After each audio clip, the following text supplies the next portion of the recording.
మరి ఈరోజు గచ్చిబౌలిలో నిర్వహిస్తున్నటువంటి సేవాభారతి 10Kలో మరి పార్టిసిపేట్ చేసినటువంటి శేఖర్ గౌడ్ గారు ఉన్నారు. తను ఈ మధ్యకాలంలోనే కిలిమంజారో అధిరోహించారు. వారిని మనకు వచ్చి తెలుసుకోవాలి. చెప్పండి సార్.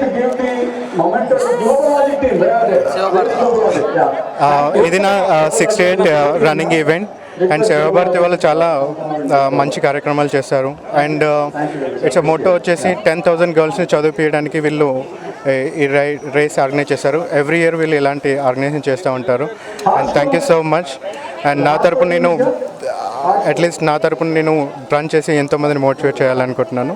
అండ్ నా మెయిన్ మోటో వచ్చేసింది, ఎవరైతే సూసైడ్ చేసుకుంటున్నారో వాళ్ళకి నేను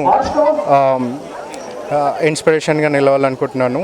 అండ్ డిజబిలిటీ వచ్చేసి ఓన్లీ ఫర్ బాడీకి, నాట్ ఫర్ మైండ్. అండ్ ఈ మోటో పైన నేను వర్క్ చేస్తున్నాను. And thank you so much. ఇప్పటివరకు మీరు నేను 68 రన్నింగ్ ఈవెంట్ ఆల్ ఓవర్ ఇండియాలో కంప్లీట్ చేశాను. And 4,100 kilometres cycling Ladakh to Kanyakumari without any support. And తర్వాత రష్యాలోని మౌంట్ ఎల్బ్రస్ నేను క్లైమ్ చేశాను.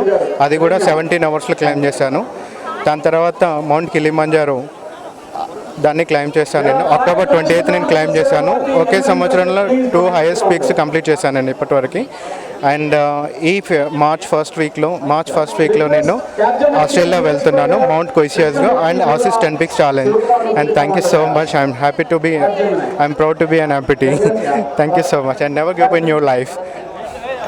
ప్రొఫెషన్ ఏం చేస్తుంటారు? I'm working with Pranam hospital as a medical record assistant. మీరు ఎప్పుడు లాస్ అయ్యారు? ఎప్పుడు? 2006 డిసెంబర్ 24 ఒక కరెంట్ షాక్ వల్ల. అంటే ఇలాగా లాస్ అయిన వాళ్ళకి మీరు చెప్పే మెసేజ్? సో లైఫ్లో ప్రతి ఒక్కరికి ప్రాబ్లమ్స్ వస్తాయి. ఆ ప్రాబ్లమ్స్ని మనం దిగమింగుకొని దాన్ని నెట్టుకుంటూ ముందుకు నడవడమే లైఫ్. Thank you.